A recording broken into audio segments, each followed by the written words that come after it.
So before presenting our topic, I have prepared a comic strip. Let's read. In a grade 3 class, the teacher said, "What is the function of the mouth?" And the student replied, "To break the food." And the teacher said, "Very good. What about the stomach?" And the student replied, "To digest food." And the teacher praised him. The teacher says, "Very good. Perfect. What about the small intestine?" The student replied, "To absorb the food nutrients." So after reading this comic strip, I want you to pause this video and think what is the scenarios being depicted by the comic strip and the question and answer of the student and the teacher. So I want to ask you one question. Is depositing facts on the student's mind is bad or good, and why? So as you can see and as you can observe, this comic strip depicted the common classroom scenario wherein their teachers ask their students about a low-level questions wherein their students' answers are based on what they memorized before the class discussion. So it is the perfect example of what we call banking system of education. Banking system of education. So when we say banking system of education, the teachers depositing facts on their students' mind. Katulad nitong in a grade 3 classroom scenario na kung saan minimemorize ng mga students yung mga facts na dito, itong banking system of education na ito is very against si Paulo Freire, one of the philosopher of education. Dahil naniniwala siya na kailangan ang mga facts ay related or it can be applied in a real life situations. Wherein kailangan, there's nothing wrong in depositing facts in the student's mind. Kailangan lang is yung mga facts na ito ay i-relate sa ibang facts kung saan ay makakapag-reflect yung students at may a-apply ito sa real life situations. In relation to this, our topic for today is about philosophical thoughts on education.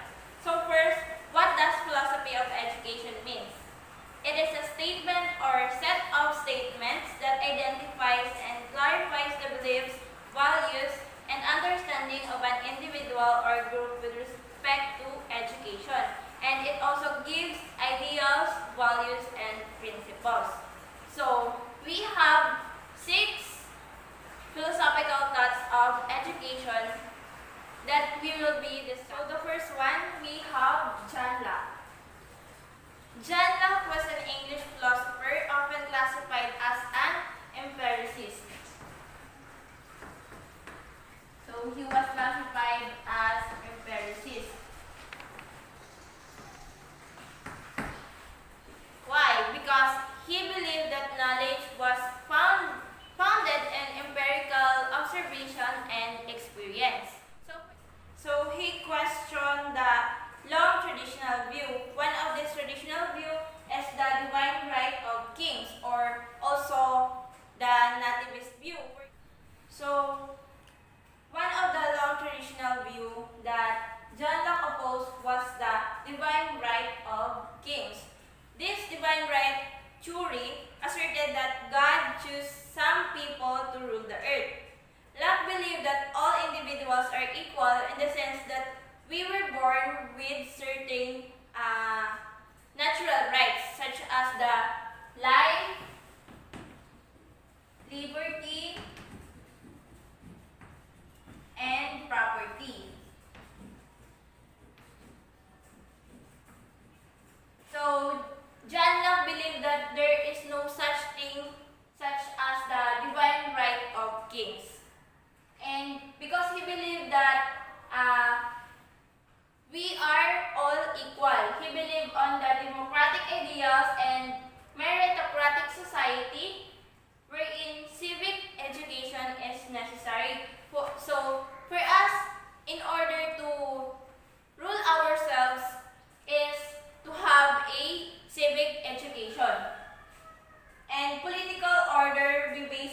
a contract. So, political order should be based upon a contract between people and the government. So, it pertains that aristocrats are not destined by birth to be rulers, and people should be educated to govern themselves. So, in this philosophy of education, the empiricism, we should remember that children or the learner are not passive, but they are active in their own learning. So they can acquire knowledge through their senses by interacting with their environment. And the next one is we should remember that John Locke believed that there is no one that is destined to be a ruler forever, wherein everyone is equal, everyone has an opportunity to rule among themselves. So now let us move on to the second philosophy on education, the utilitarian education by Herbert Spencer, and it is also known as the survival of the fittest. So, sa tingin nyo, bakit kaya ang dinosaur na malalakas, kumbaga madali silang makakuha ng pagkain kung i-consider natin na malalaki sila, mas malalakas sila sa ibang species, pero na-extinct sila compared to humans. So, the dinosaur was extinct because they cannot adapt to their environment. Well, ang mga tao naman, they are knowledgeable. Noong unang panahon, they already have their knowledge kung paano mag-a-adapt sa environment. So, ang dinosaur versus human clearly depicts the survival of the fittest, na kung saan, kung sino yung makaka-adapt sa environment nila, sila yung nagsusurvive. So, survival of the fittest means that human development had gone through an evolutionary series of stages from simple to complex and from uniform to more specialized kind of activity. So, please take note that simple to complex. From simple to complex. And survival of the fittest also means evolutionary series. Evolutionary series of stages. So, homogeneous society had evolved to more complex societal systems characterized with humanistic and classical education. So, Herbert Spencer believed that industrialized society required vocational and professional education. So, as we became more industrialized, he believed that industrialized society requires vocational and professional education. When we say vocational and professional education, these are, ito yung kailangan ang itinuturo sa mga estudyante ay yung kanilang mapapakinabangan kung paano sila magsusurvive sa society. For example is yung katulad ng mga courses na kung saan ay kailangan makaka-earn sila ng living, kung saan ay magsusurvive sila sa industrialized society.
individual competition leads to progress. And to survive in a complex society, Spencer favors specialized education over that of general education. So katulad ng sinabi ko kanina na favor si Herbert Spencer sa specialized education na katulad ng sa K-12 curriculum, nag-offer ang K-12 curriculum ng technical vocational kung saan ay mahasa, mas nurture at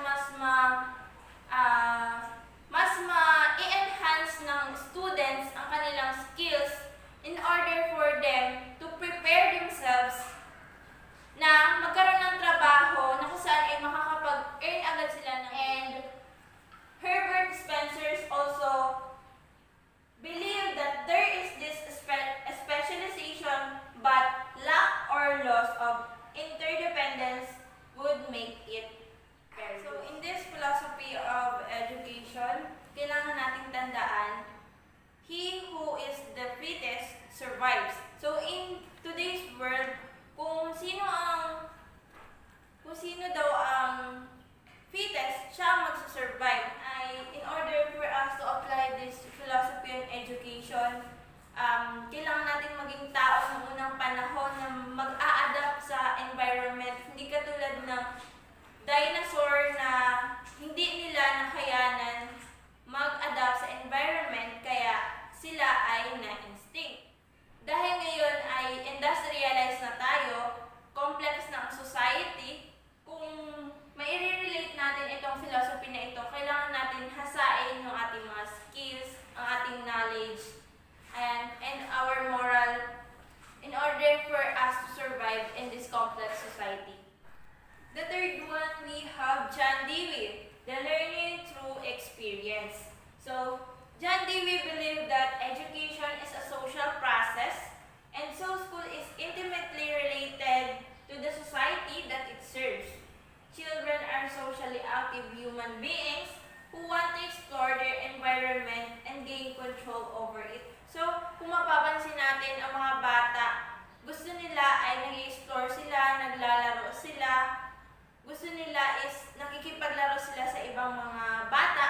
So, that is one of the example of learning through experience na kung saan ay they are socially active. Katulad ng sinasabi dito ni John Dewey, children are socially active human beings na gusto nilang ma-explore yung kanilang environment as well as they want to interact with others.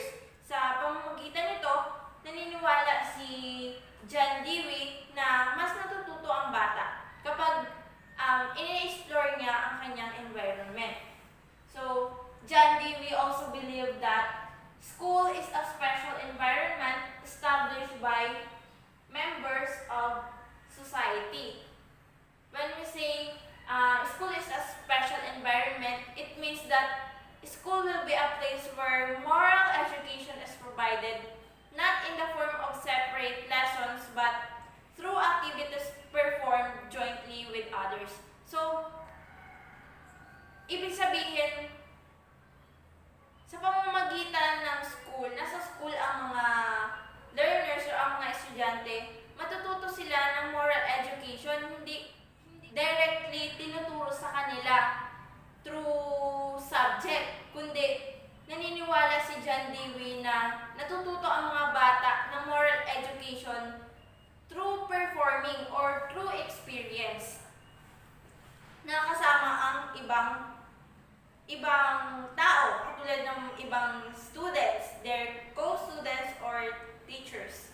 So, for him, the best and deepest moral training is precisely that which one gets through having to enter in proper relation with others in a unity of work and thought. So, the sole purpose of education is to contribute to the growth of personal and social individuals. So, please take note that to contribute growth.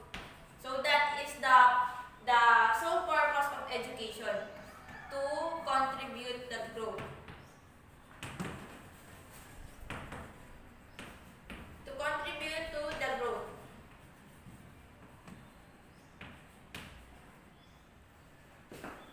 So, he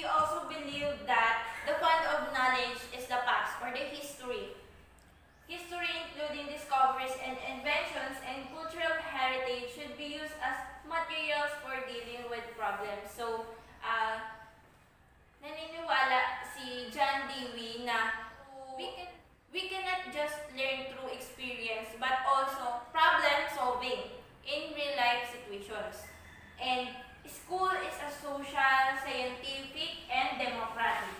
So school is a social, scientific, and democratic. So, paano nasabing school is a social? John Dewey also believed that school is social, scientific, and democratic. So, school is social, scientific, and democratic.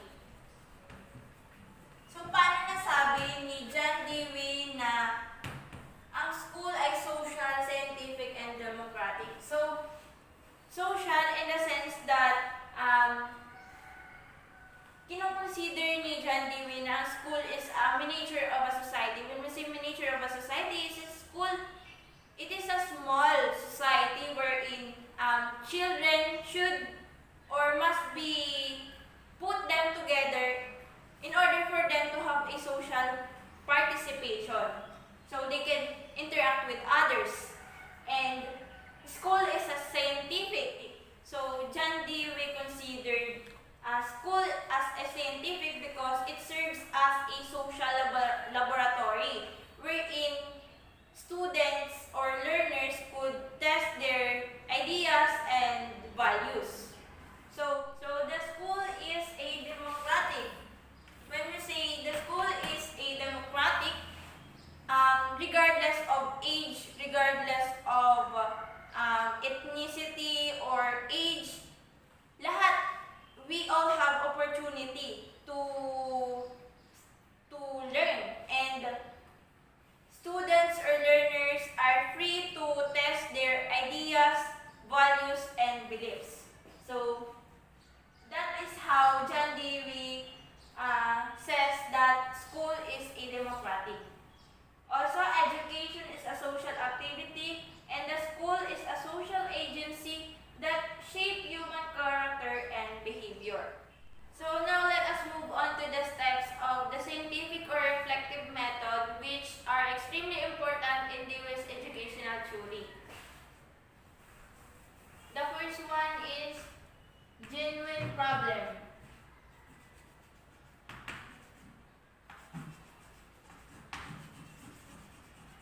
When we say genuine situation problem, rather. Genuine situation problem. When we say genuine situation problem, the learner has a genuine situation of experience, involvement in an activity in which he or she is interested. For example is, nung grade 7 tayo, di ba?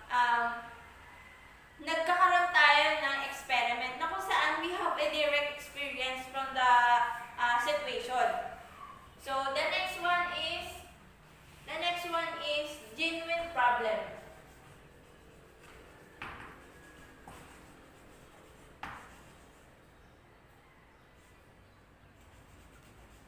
If we have the genuine situation problem, we have a genuine problem, wherein within this experience, the learner has a genuine problem that stimulates thinking. And the next one is possesses information.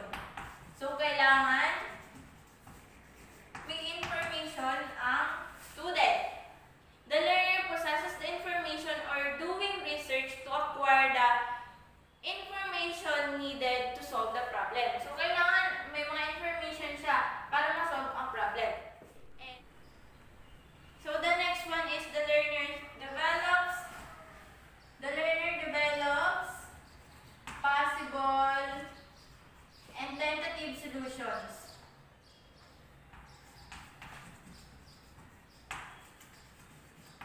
Possible and tentative solutions.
civic, and democratic, na kung saan regardless of ethnicity, regardless of age, and social economic status, everyone, every children, every learners could participate in decision making and in social participation. So, the next, let's move on to the next philosophy. So, the next one we have George Counts, the building a new social order. Education is based on eternal truths but is relative to a particular society living at a given time and place. And he also believed that by aligning with groups that want to change society, schools should cope with social change that arise from technology. So, it means na kailangan mag-cope up tayo dahil nagbabago na we became modern society. So, kailangan natin mag-cope sa social change. And in this philosophy, there is an acknowledgement of cultural lag, kung saan ay there is a cultural lag between material progress and social and institution and ethical values, na kung saan naniniwala si George Count na masyado na tayong nag-level up sa modern technology, pero ang ating ethical values ay remain stagnant or napapag-iwanan. Also, content of a socially useful nature and a problem-solving methodology. So, when we say content of a socially useful nature, it means that instruction should incorporate content of a socially useful nature and a problem-solving methodology, meaning students are encouraged to work on problems that have social significance. So, meaning kailangan meron siyang kahalagahan sa lipunan. Kailangan may a-apply ito sa real life situation. Katulad nung ni Dewey. Dewey also believed that problem solving should be the dominant method for instruction. So, when we say content of a socially useful nature and a problem-solving methodology, it means that instruction should incorporate a content that is socially useful. So, meaning, students are encouraged to work on problems that have social significance. So, schools become instrument for social improvement rather than an agency for preserving the status quo. So, ibig sabihin, kailangan ng schools ay magkaroon ng contribution to the improvement of society, for the social improvement, not for preserving the status. And teachers should lead society rather than follow it. So, sinasabi nga dito ni George Count na kailangan ang teacher ay maglilid sa society. Kasi kung hindi maglilid ang mga teachers, they will be the one who will follow. Kasi nga, di ba, kung hindi ikaw ang maglilid, ikaw ang susunod. So, kailangan the teacher should participate in the decision making in our community or in our society. And teachers are called to make important choices in the controversial areas, katulad ng sinabi ko kanina. So, these areas could be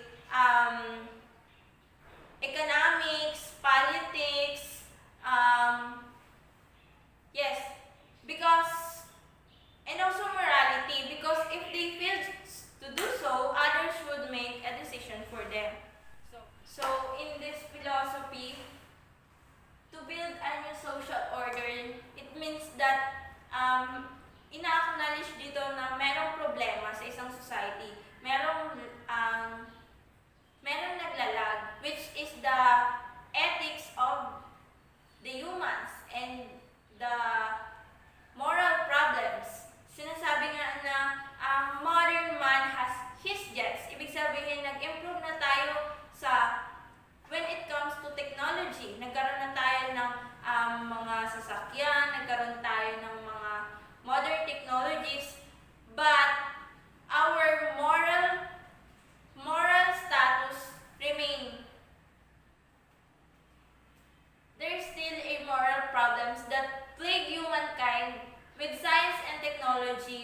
we have become more powerful yet powerless. So yun yung sinasabi dito na masyado na tayong naging advanced in technology, naging powerful tayo pero naging powerless din tayo when it comes to our moral problems. So the fifth philosophical thoughts on education, we have Theodore Bramwell, the founder of Reconstructionism. So Theodore Bramwell emphasizes the reformation of a society.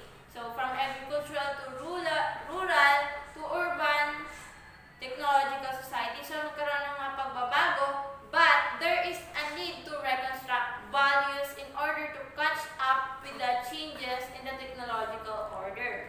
So meaning we became an advanced and technological society, but we should have a reformation. We need to reconstruct values.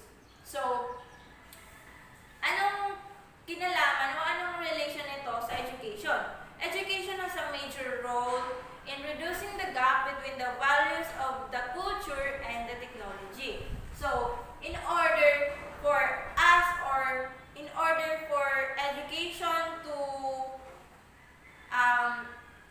play their role, education must awaken students' consciousness about social problems and engage them in problem solving. So katulad nung mga natakon natin kanina na philosophical thoughts on education, kailangan din dito sa philosophy na ito ay ma-engage ang mga learners o ang mga students sa pag-solve ng social problems. So, in order for the education to play their role to reduce the gap between values of culture and the technology, education must awaken the students' consciousness about social problems and engage them in problem solving. So, kung mapapansin nyo, katulad din ng ibang mga philosophy, kailangan ay ma-engage ang mga learners sa problem solving. So, in order for them to engage in problem solving, kailangan mabuksan muna yung maging conscious muna sila sa mga social problems. So, that is how magkakaroon ng reformation sa society, magkakaroon ng reconstruction. So, schools should critically examine present culture and resolve inconsistencies, controversies, and conflicts to build a new society, not just change society. So, ang goal dito is not just to change the society, but to reconstruct the society, to build a new society. So, in order for the schools to build a new society, kailangan critically ang pag-examine ng culture at kailangan magkaroon ng solution to existing problems. And education must be international in scope for global citizenship. So kaya nga, tinuturuan ng mga estudyante na kung paano kumilos bilang isang citizen, kung paano maging effective citizen. So, it also emphasizes on the idea of an interdependent world, and it focuses on conscientization. It is committed to equality or equity in both society and education. So, here, kailangan ay yung barriers of socio-economic class and racial discrimination, kailangan itong ma-eradicate. And when we say interdependent world, it means that the quality of life needs to be considered and enhanced on a global basis. So kailangan na regardless of ethnicity, age, and social economic class and race, education must be available for all, or kailangan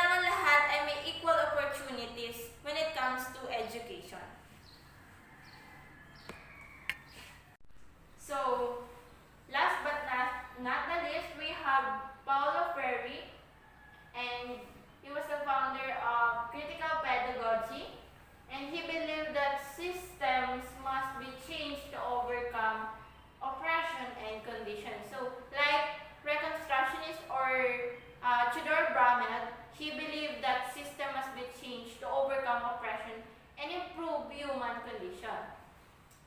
He also believed that education and literacy are the vehicles of social change. So, ang edukasyon ay key for the social change. So, to do so, it requires dialogue and critical consciousness. So, when you say dialogue means the presence of equality, mutual recognition, affirmation, sense of solidarity of people, and remaining open to questions.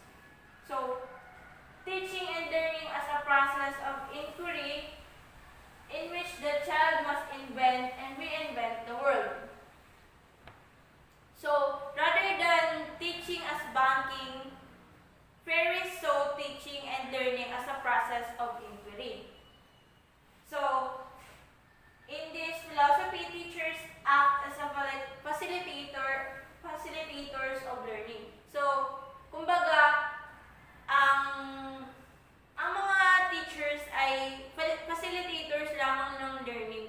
They are just guides, and they are the ones who support and help their students. Not katulad ng banking education, hindi dapat input lang tayo ng input ng knowledge sa isang estudyante na kung saan ay ang teacher ay magsasalita and ang estudyante ay makikinig lamang. So, in this philosophy, kailangan ay mayroong dialogue, mayroong process of inquiry na kung saan ay ang estudyante ay maaaring magtanong as well as their teachers. So, problem-posing education, katulad ng sinabi ko kanina. Central element is genuine dialogue. Genuine dialogue. Katulad ng sinasabi ko kanina. There must be a genuine dialogue.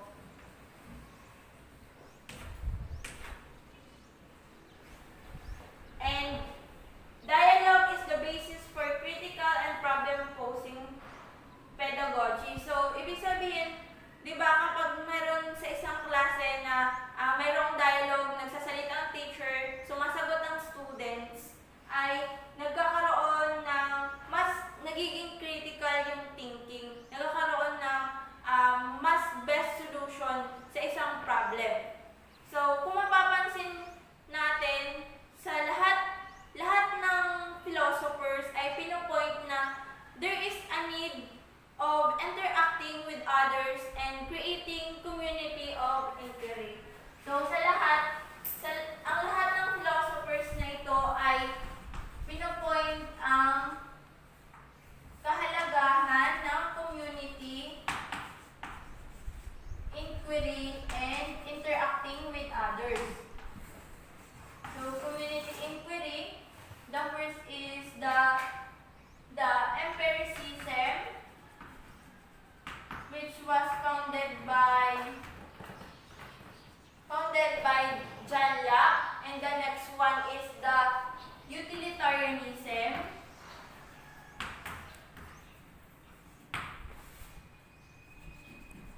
which was founded by John Locke, and the next one is the progressivism.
with their teachers.